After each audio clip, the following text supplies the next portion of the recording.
બાળકો નમસ્તે. ચાલો હવે અગાઉ આપણે આ ઉષ્મા ચેપ્ટરની વાત કરી હતી.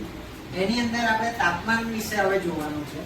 તો તાપમાનની આપણે વાત કરી રહેલા હતા કે તાપમાનનું હવે આપણે એ જોવાનું છે કે તાપમાનનું માપન આપણે કઈ રીતે કરી શકીએ.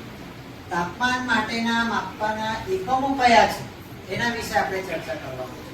અને એના માટે માપવા માટેનું સાધન કયું આપણે વાપરી શકીએ તેને આપણે જોઈએ, પ્રવૃત્તિ દ્વારા સમજીએ. તો એ આપણે હવે આગળ જોઈએ. તો તાપમાનનું માપન કરવા માટે આપણને યુનિવર્સલ રીતે બે એકમો નક્કી કરવામાં આવ્યા છે. એમાંના પહેલો એકમ છે આવી રીતે લખવામાં આવે છે ડિગ્રી સી. તો એને આપણે વાંચી શકીએ છીએ સેલ્સિયસ. અને બીજો એક એકમ છે જેને બતાવવામાં આવે છે તો ફેરનહીટ કહેવાય છે. આ બે એકમોની મદદથી જે તાપમાન છે એને આપણે કહી શકીએ કે આટલા અંશ સેલ્સિયસ તાપમાન છે કે આટલા અંશ ફેરનહીટ તાપમાન છે એવું આપણે બતાવી શકીશું. તો હવે તાપમાનનું માપન જ્યારે આપણે કરીએ છીએ તો એને તાપમાનને માપન કરવા માટેના આપણે એક સાધન વાપરવામાં આવે છે. તમે આ જોયા હશે અગાઉ આપણે પ્રયોગશાળાની અંદર. તો આને નામ આપવામાં આવેલું છે થર્મોમીટર. શું કહેવાય છે? થર્મોમીટર. હવે થર્મોમીટર છે બે પ્રકારના આવે છે. આપણે જ્યારે દવાખાનાની અંદર ડોક્ટર પાસે જઈએ છીએ ત્યારે એક આવું આપણને નાનો એક જોવા મળે છે. જ્યારે આપણને તાવ આવે છે ત્યારે આપણે ડોક્ટર પાસે જઈએ છીએ ત્યારે આપણે ઘણી વખત આ મોઢાની અંદર કે બગલની અંદર મૂકીને એનું ટેમ્પરેચર માપવામાં આવે છે. ત્યારે આ જે નાનું થર્મોમીટર છે એ એક છે એને ક્લિનિકલ થર્મોમીટર કહેવાય છે.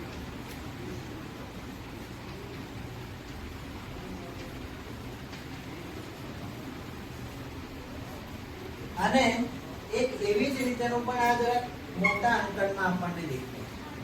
તો આ એક બીજું છે એ પણ થર્મોમીટર જ છે. તો તેને પ્રયોગશાળા માટેનું થર્મોમીટર કહેવાય.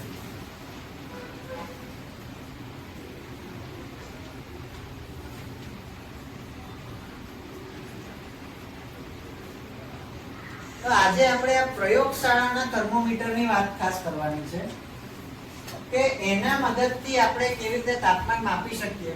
અને કોઈ પણ પદાર્થ હોય કે પ્રવાહી પદાર્થ છે તો એનું તાપમાન કેટલે સુધી છે તે આપણે માપીશું આના દ્વારા. તો એનું અંકન જે છે આપણે માપપટ્ટી જોઈ છે, બધાએ જોઈ છે ને માપપટ્ટી. તો એની અંદર આપણે સેન્ટીમીટરનું માપ આવે છે. એની જેવું જ આની અંદર પણ તમને કાપા જોવા મળશે. નજીકથી તમે જોશો ત્યારે એની અંદર કાપા જોવા મળશે કે એ ક્યાંથી શરૂઆત થાય છે એ પણ તમને કહી દઉં. તો આ જે પ્રયોગશાળા માટેનું થર્મોમીટર છે એ -10 સેલ્સિયસ થી લઈને 110 સેલ્સિયસ સુધીનું તાપમાન માપી શકાય છે. કે ઓછામાં ઓછું ઠંડામાં ઠંડુ જેટલું -10 સુધી આપણે જઈ શકીએ તો તેટલું તાપમાન આ થર્મોમીટરની મદદથી માપી શકીએ. એનાથી વધારે ઓછું હોય તો તેના માટે આ કામ લાગશે નહીં. અને વધારેમાં વધારે આપણે માપવું હોય તો 110 સેલ્સિયસ સુધીનું તાપમાન આપણે માપી શકીએ કે એટલું ગરમ હોય ત્યાં સુધી આપણે આની મદદથી માપી શકીએ. તો આ થર્મોમીટરની બનાવટની અંદર તમને આ નીચે લાલ કલરનો પદાર્થ જોવા મળે છે ને. તો એને આપણે મર્ક્યુરી કહેવાય અથવા તો પારો કહી શકીએ. બરાબર. એ ધાતુ પ્રવાહી સ્વરૂપમાં છે. તો એની મદદથી આપણે આ થર્મોમીટરને આ અંકન પરથી માપી શકીશું. તો એક હું ખાલી તમને અત્યારે પ્રયોગ કરી બતાવું છું, પછી જાતે તમે જોજો. આની મદદથી આ અંદર રેડ લાઈન જેવી તમને જોવા મળે છે ને. તો એ રેડ લાઈન જે છે એ જ્યાં સુધી કોઈ પણ ઠંડા કે ગરમમાં જ્યાં હોય પદાર્થ ત્યાં બોલીએ આપણે એટલે તે ઉપર કે નીચે જેટલું બી તાપમાન હોય એ રીતે એનું વધઘટ બતાવશે. તો એ આપણે જે તે પદાર્થમાં બોલીને પછી જ એનું ચેક કરી શકીએ. એને ત્યાંથી પાછું બહાર કાઢી લઈએ તો ઓટોમેટિક પાછો પારો નીચે ઉતરવા લાગશે. તો અહીંયા આપણને જોવા મળે છે બે પ્રકારના બીકરો જોવા મળે છે. તો એની મદદથી આપણે માપીશું. એની પહેલા એક વિડીયો પણ આપણે ચેક કરી લઈએ કે આના પર અંકો જે છે દર્શાવેલા એની મદદથી આપણે માપન કઈ રીતે કરી શકાય છે. તો તે માપવાનો વિડીયો છે તે પણ આપણે નિહાળીએ છીએ.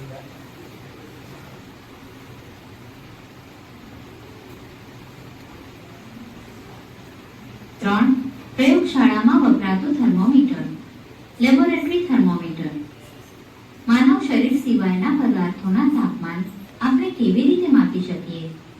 આ હેતુ માટે બીજા થર્મોમીટરો પણ બનાવવામાં આવેલા છે. આમાંનું એક થર્મોમીટર લેબોરેટરી થર્મોમીટર તરીકે ઓળખાય છે. તમારા વિજ્ઞાન શિક્ષક જરૂરથી તમને લેબોરેટરી થર્મોમીટર બતાવશે. કાળજીપૂર્વક તેને જુઓ. તેમાં અંકન કરેલા મહત્તમ તથા લઘુત્તમ તાપમાનોની નોંધ કરો. સામાન્ય રીતે લેબોરેટરીની રેન્જ -10 ડિગ્રી સેલ્સિયસથી 110 ડિગ્રી સેલ્સિયસ હોય છે. વળી ક્લિનિકલ થર્મોમીટર માટે તમે જોયું હતું તેમ લેબોરેટરી થર્મોમીટર વડે નાનામાં નાનું કેટલું તાપમાન માપી શકાય છે તે જાણી લો. આ જાણકારી વડે જ તમે થર્મોમીટર વડે દર્શાવાતું તાપમાન ચોકસાઈપૂર્વક માપી શકશો. તો ચાલો આપણે આ થર્મોમીટરનો ઉપયોગ કેવી રીતે થાય છે તે શીખીએ. પ્રવૃત્તિ 4. પ્યાલા કે બીકરમાં થોડુંક નળનું પાણી ભરો. હવે લેબોરેટરી થર્મોમીટરને ઉપરના ભાગથી પકડીને તેનો મર્ક્યુરી વાળો છેડો પાણીમાં ડૂબેલો રહે તેમ રાખો. મર્ક્યુરી બલ્બ વાળો થર્મોમીટરનો છેડો પાત્રના તળિયા કે દિવાલને અડકે નહીં એમ થર્મોમીટરને ઊભું રાખો. હવે થર્મોમીટરના પાતળા વેગમાં મર્ક્યુરીની હલનચલનને ધ્યાનથી નિહાળો. જ્યાં સુધી થર્મોમીટરના પાતળા વેગમાં પારો સ્થિર ન થાય ત્યાં સુધી રાહ જુઓ. જે સ્થાને પારો સ્થિર થયો તે સ્થાનનું અંક તે સમયનું પાણીનું તાપમાન દર્શાવે છે તે મૂલ્યની નોંધ કરો. વર્ગના દરેક વિદ્યાર્થીઓ વડે નોંધેલા તાપમાનોને સરખાવો. શું બધાના અવલોકનો સમાન છે? નહીં ને? તો માપનમાં તફાવત કેમ આવ્યો એની ચર્ચા કરો. આ પ્રશ્નનો જવાબ આપવા પ્રયત્ન કરીએ. પ્રવૃત્તિ 5. બીકર કે પ્યાલામાં થોડું ગરમ પાણી લો. તેમાં લેબોરેટરી થર્મોમીટરને ડુબાડીને ઊભું ગોઠવો. જ્યાં સુધી પારો સ્થિર ન થાય ત્યાં સુધી રાહ જુઓ. ત્યારબાદ તમારું તાપમાનનું અવલોકન નોંધી લો. હળવેથી થર્મોમીટરને પાણીની બહાર કાઢો. જુઓ કે હવે શું થાય છે. શું તમે જોયું કે જેવું થર્મોમીટર પાણીની બહાર આવ્યું કે તરત જ પારાનું સ્તર નીચે ઉતરવા લાગ્યું? આનો અર્થ તે થાય કે જ્યારે થર્મોમીટર પાણીમાં ડૂબાડેલું હોય ત્યારે જ તાપમાનનું અવલોકન લઈ લેવું જોઈએ. તમને એ ચોક્કસ યાદ આવશે કે શરીરનું તાપમાન માપવા માટે તમે ક્લિનિકલ થર્મોમીટરને મોઢામાં મૂક્યું હતું, પરંતુ તમે તેને મોઢાની બહાર કાઢીને તાપમાન માપ્યું હતું. તો શું તમે શરીરનું તાપમાન માપવા માટે લેબોરેટરી થર્મોમીટર વાપરી શકો ખરા? ના, કારણ કે દેખીતી રીતે શરીરનું તાપમાન માપવા માટે લેબોરેટરી થર્મોમીટર વાપરવું હિતાવહ નથી. તો પછી તમને પ્રશ્ન થાય કે ક્લિનિકલ થર્મોમીટરને મોઢાની બહાર કાઢતા તેમાં પારાના લેવલમાં શા માટે ફેરફાર ન થયો? હવે ફરીથી ક્લિનિકલ થર્મોમીટર ધ્યાનથી જુઓ. તમને પારો ભરેલા બલ્બની નજીક ખાંચ દેખાશે. આ ખાંચનો ઉપયોગ શું છે? તે પારાના સ્તરને નીચે ઉતરી જવું અટકાવે છે.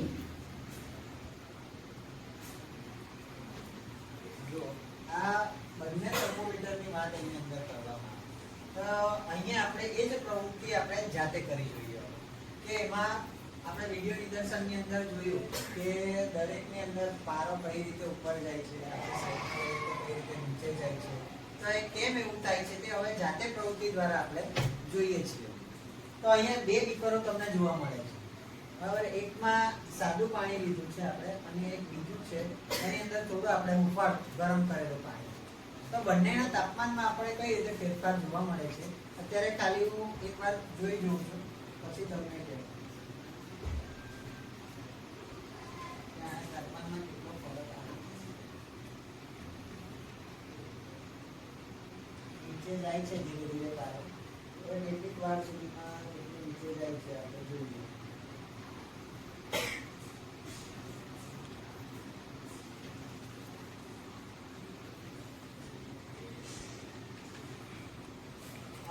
જોતી વખતે આપણે એકદમ એમ આડું કરીને પણ નથી જોવાનું, બરાબર? આપણે એમ સીધું પકડવાનું છે અને આ રેડ કલરની લાઈન અહીં અંકોનો જે આપેલા છે, જેમ આપણે સેન્ટીમીટરનું માપ કરીએ છીએ માપપટ્ટી પર, તે જ રીતે અહીં અંકોનો આપેલા છે. તો એના મદદથી આપણે જાણી શકીએ કે લાલ જે લીટી દેખાય છે તે કયા કાપા પર છે. તો આપણે તેટલા અંક પર આપણે એનું માપ કહી શકીએ, બરાબર? 20, 10 હોય, 10 ની ઉપર હોય, 20 ની ઉપર 1 લીટી, 2 લીટી, 3 લીટી કેટલી છે તો એની ઉપર 21, 22, 23 એ રીતે આપણે માપતા જઈશું. તો હવે અહીંયા જોઈએ, હું અત્યારે જોઉં છું તો મારે અત્યારનું તાપમાન એક્ઝેક્ટ 20 પર જોવા મળે છે. આ જે નોર્મલ પાણી છે એ 20°C જેટલું એનું તાપમાન નોંધાય છે. હવે એને જ્યારે હું સાઈડ પર લઈ લઉં છું તો અત્યારે થોડું 20 પર છે, પછી ધીરે ધીરે પાછું ઉપર જવા લાગશે. તે નોર્મલ જે વાતાવરણનું તાપમાન છે એટલે સુધી પાછું આ પહોંચી જાય છે. તો હવે એને પાછું હવે આપણે આ ગરમ પાણીની અંદર ડુબાડીને જોઈએ કે એમાં શું થાય છે. તો ગરમ પાણીની અંદર જો નજીક ના હોય એને દેખાશે કે ગરમ પાણીની અંદર જ્યારે ડુબાડવામાં આવે છે તો આ 20 ની ઉપર એની મેળે લાલ જે લીટી છે જવા લાગે છે. તમારામાંથી જ આપણે આવીને પછી જોવાનું પણ છે, એટલે અત્યારે આ તો હું તમને જોઈને કહું છું. આ જે છે એ 41°C જેટલું જાય છે તાપમાન. તો મારું તાપમાન તમને નોંધવું હોય ને તો ઠંડા પાણીનું જે છે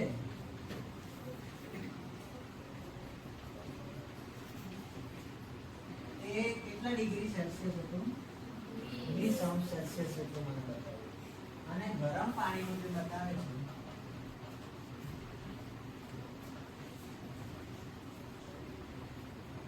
છે એ અત્યારે 41°C જેટલું તાપમાન નોંધાયેલું છે. પછી આપણે જેમ જેમ આપણે પાણી ઠંડુ થતું જશે તે રીતે એના તાપમાનમાં પણ ફેરફાર આવતો જશે. તો આપણે તમારામાંથી આવીને હવે તમારે પોતાનું તાપમાન અહીંયા નોંધવાનું છે કે તમારું ઠંડા પાણીનું કેટલું થયું, ગરમ પાણીનું કેટલું થયું, તમને કેટલું જોવા મળે છે એ તમે નોંધીને કે ઓછું વધતું થાય છે એ કેટલું થાય છે તે આપણને ખબર પડશે. હવે થોડું ગરમની અંદર ઠંડુ કે ઠંડાની અંદર ગરમ એવું થોડુંક ઉમેરી દઈએ તો થોડો ઘણો ફેરફાર થાય છે કે નહીં તાપમાનમાં તે હવે આપણે જોઈએ, અને તમે નોંધશો તો ખબર પડશે.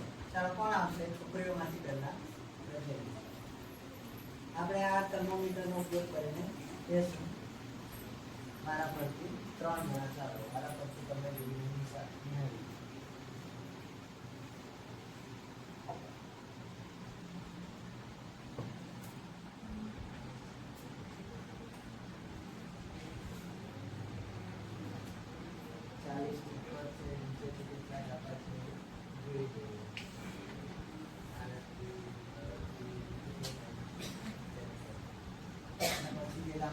નોંધી દેવાનું છે આપણે બોર્ડ પર કેટલું તમને જોવા મળે છે.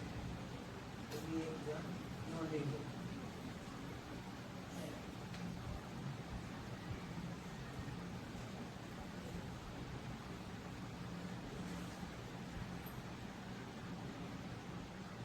કેટલું જોવા મળે છે? એટલે ઠંડા પાણીનું જે આપણે લખેલું એ કેટલું થયું તમારે? 25. આપણે મિક્સ કરેલું ને પાણી થોડું થોડું અંદર મિક્સ કર્યું એટલે એનો તાપમાનનો ફેરફાર જોવા મળ્યો. અને આમાં કેટલું હતું? એટલે થોડું પાણીમાં આપણે મિક્સ કર્યું ઠંડુ ગરમ તો એના તાપમાનમાં પણ આપણને ફેરફાર જોવા મળે. તો એ તાપમાન કેટલું વધતું ઓછું થયું એનો આપણને ખ્યાલ આવે.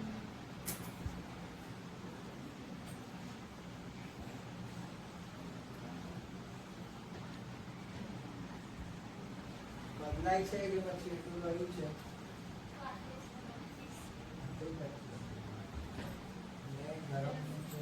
35°C, બરાબર ને?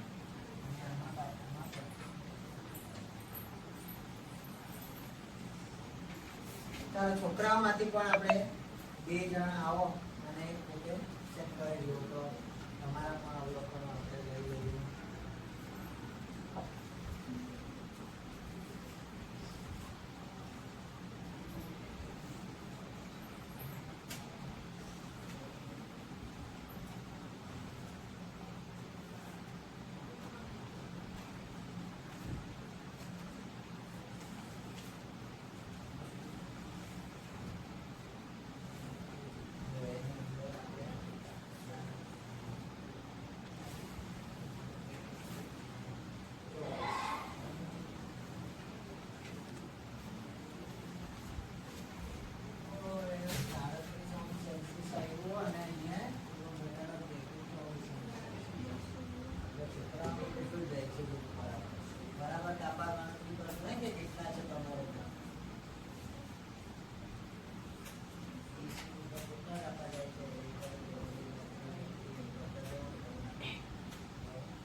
ધ્યાનથી જુઓ ને લાઈનમાં ફરીથી જુઓ તો શું ખબર પડે લાઈનમાં દેખાય છે ને એકદમ